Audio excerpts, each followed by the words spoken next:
नमस्कार, हम डिम्पल मिश्रा स्वागत करतनी रउरा सबके अपने चैनल पे।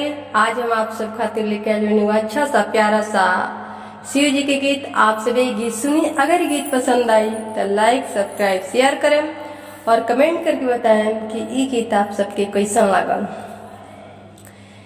शिवाजी जे चले नी गंगा नहाई, ले आईनी सोने के गिलास। अरे शिवाजी जे चलनी हो गंगा नहाई, ले आईनी सोने के गिलास। ई हो गिलास गौरा नैहर जनी भेजई हो, तोहर नैहर बहुते गरीब।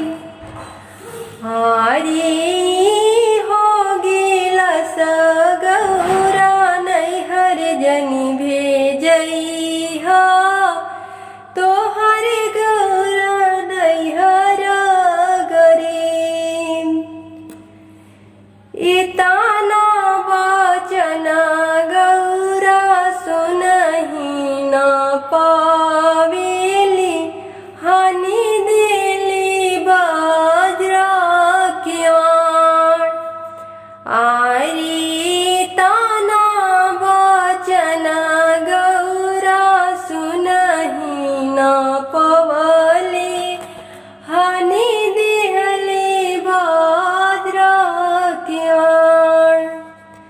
आरे सगरे महल शिवजी घूमी फिरी आईनी, कतही न भोजन तैयार। आरे सगरे महल शिवजी घूमी फिरी आईनी, कतही न भोजन तैयार।